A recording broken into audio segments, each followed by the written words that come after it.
Guys, what's going on? I hope you guys are well. I hope you guys are staying safe. I hope everything's good wherever you are. Guys, Eddie Reynoso has come out and he's basically said that nothing's official yet. Nothing's been signed. Canelo Alvarez has not signed a deal yet. He's been offered, obviously we know what he's been offered by Matchroom DAZN, and we know what he's been offered by PBC as well, but he's not made any decision yet. But if Eddie Reynoso's saying that, where did Mike Coppinger and all those guys get their information from? They must know something come out and say that the Dimitri Bivol and Canelo fight is close. And Mike Coppinger said he spoke to multiple sources or multiple people close to Canelo. But then we also hear one thing and then we hear another thing. Is it a case to kind of get... I think the Jamal Charlo fight is a more meaningful fight. I think it's a bigger fight. I think Dimitri Bivol's a harder fight. But I just don't understand the route. And I did say that I would be surprised if Canelo goes through to this route, because it doesn't make sense fighting Dimitri Bivol then fighting Golovkin. I don't quite understand it, to be brutally honest. I don't really understand the route that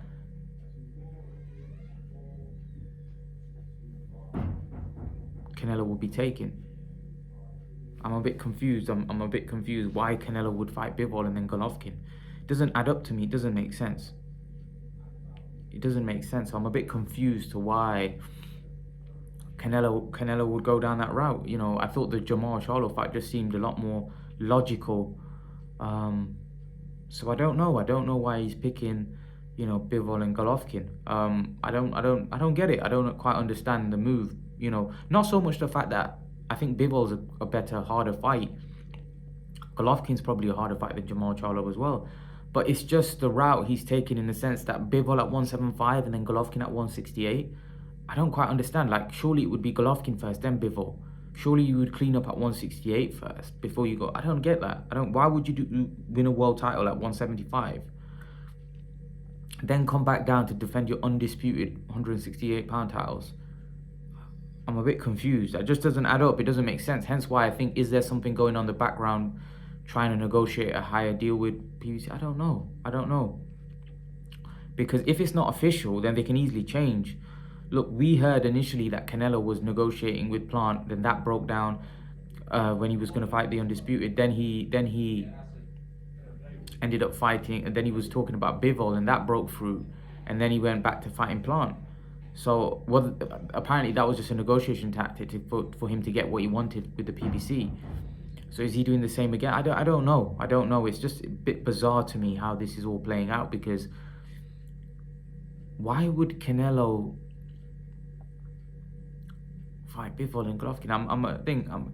But anyway, Eddie Reynoso just slamming the report. It seems like a lot of people report things about Canelo, but they're the ones that like to confirm it. They don't like other people to come out before they come out. But because people like Mike Coppinger have so many sources from close to their camps, they probably find out this information. But that really angers Reynoso, because they want to be the people that tell the world that who we're fighting and what we're doing. Because at the end of the day, they're the only ones that know. Not me and you. Not Michael Benson or Mike Coppinger. Because at the end of the day, it's their decision on what they're going to do. It's Canelo's decision. And only he knows whether he's close to signing. There's no such thing to close. There's no such thing, because if this not signed, that means Canelo can change his mind. He can wake up the next day and say, no, I'm not doing it. So when they say it's close, I don't quite know what it means by that.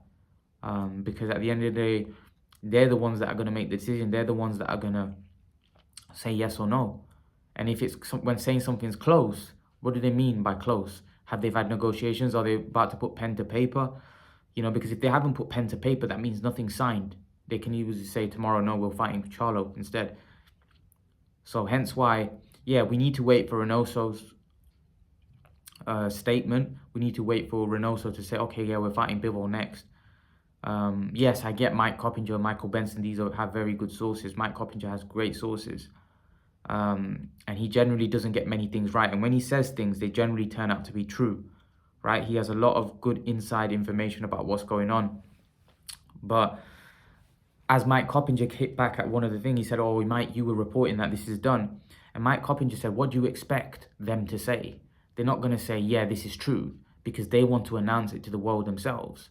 So that's why Eddie Reynoso has come out and said what he wants, which I agree with, which I can understand, because it seems to me like these top fighters, Floyd was like that. They like to announce it. They don't like other people announcing their stuff. You know, that really triggers them. They really want to do it themselves, because they feel like, no, why you, like Anthony Joshua the other day said, where are these reports coming on that I've signed something or I'm going to step aside? I've not seen any document. I've not signed anything. Because these guys at the top, they have egos. They don't want people talking on their behalf. They don't want people saying they're doing this, that, and the other when they're not.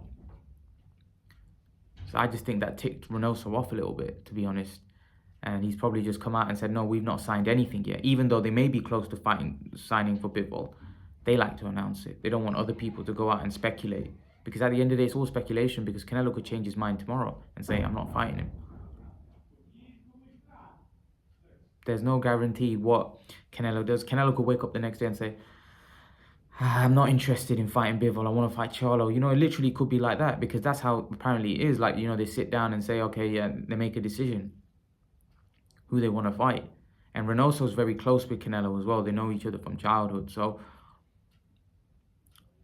I'm intrigued to see who he's gonna fight next. If it's Bivol, it's a good fight. If it's Charlo, it's a good fight. I'm intrigued. I really looking forward to this. I think it's gonna be. I think if the Bivol fight does happen, I think it's gonna be great. I think it's a great fight. Charlo fight happens, it's a great fight. So yeah, I'm looking forward to it. But yeah, nothing's signed. Nothing's signed and sealed just yet. So we need to hold our horses before we start reporting that he's going to fight Bivol, because Reynoso has come out and said that's not the case. So yeah, I just didn't understand. I just don't understand the route that Canelo's taking. I don't understand why he would fight Bivol first, then Golovkin. It just doesn't add up to me. But they know best. They know better than us. They know why they're doing what they're doing. I hope it, you know, I hope. The reason why I don't want the division to be held up, in the sense that if Canelo moves up to 175, then he's also undisputed champion at 168. It means that the other guys at that weight class can't fight for the belts, and they can't start forming their own legacies. And I would prefer Canelo to stay at 168 and fight who he wants to fight at 168, and then just move up to 175. Just do it in chronological order rather than going to 175, then coming back down to 168. I don't see the point. I don't see why he wouldn't fight Golovkin first. Just seems a bit confusing. I don't know what you guys make of that, but I don't get it. I don't get why you would go to 175, then come back down, then go back up. You know what I mean? It just makes more sense to fight Golovkin first, if that's the way, and then fight Bivol. Yeah, I don't understand. That's why I never thought he would take that deal. I never thought he would take that deal, because I just thought it didn't make any sense. And when those two deals were reported, I said, nah, he ain't taking that, because that doesn't make sense. It doesn't make sense. He'd rather fight Jamal Charlo than fight Golovkin in September. It makes a lot of sense. But fighting Bivol and fighting Golovkin don't make sense, because you're going up to 175, then going back down. Unless Canelo does something which is going to be open to a lot of criticism. He puts in a catch weight, and then puts in, you know, some kind of catch weight which wouldn't be a good look for him if he does that. And I hope he doesn't do that, because I know he can beat Bivol without a rehydration clause or without a catch weight. So I hope he doesn't. I hope he doesn't, because that's, you know, people are gonna, if he wins that fight, you know, people are gonna start criticizing him. So yeah, hopefully he doesn't put, you know, that doesn't happen. And hopefully, you know, he fights Bivol at 175, because otherwise he's gonna come under a lot of criticism from those people that always seem to criticize him, because they're gonna say he's trying to gain an unfair advantage and this, that, and the other. Which, by the way, I think here's the problem. Here's why Canelo won't be able to do that and win over the fans with that, is because he fought at 175 against Kovalev, and I don't believe Kovalev had a rehydration clause. Correct me if I'm wrong, but most importantly, he fought Kovalev at 175. He didn't fight Kovalev at a catch weight. If he fights Bivol at a catch weight, that'll mean that people will say he's trying to weaken Bivol. it wouldn't make sense because Canelo's fought at 175. If Canelo hadn't fought at 175, I'd be more understanding. But this is why I don't understand why he would fight Bivol then come back down to 168. You know, it doesn't make sense. That could also give him a reason to why to do a catch weight, because he could say, I'm going to come back down to 168 to fight Golovkin. But I just don't think it's a good look. I just don't think it's a good look because you're potentially weakening somebody and giving people the opportunity to criticize. Whereas if he goes to 175, no rehydration clause, there's no criticism. Like, he's just beat Bivol, full stop. You know, so I think he should. I think if he's gonna go to 175, he should go to 175. If he wants to start 160, he should 160. I don't think he should move up to 175, then come back down. I don't know whether that's good for his body at this age. I personally think he should just do one or the other. Either move up to 175 for good, and then if those guys want to move up to 175 to fight him, Golovkin wants to move up, then that's fair enough. But I don't think he should move up to 175, also be an undisputed super middleweight champion, and then look to go back down and defend that.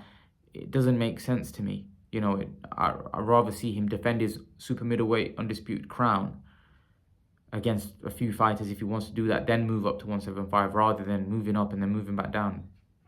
I don't know what you guys think, but that just doesn't make any sense. Hence why maybe this is a negotiation tactic for him to get himself a better deal, possibly.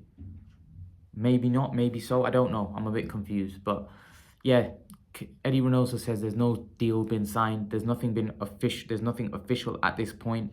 Canelo has not chosen anybody at this particular point, and no deal is confirmed. They will confirm when he chooses his next opponent. So leave your thoughts. Let me know what you think in the comment section below. Who do you think he's gonna fight? Do you think it's going to be Charlo? Do you think it's going to be Bivol? Let me know your thoughts. And guys, remember to please like, share, and subscribe to my channel. I'll see you guys in the next video.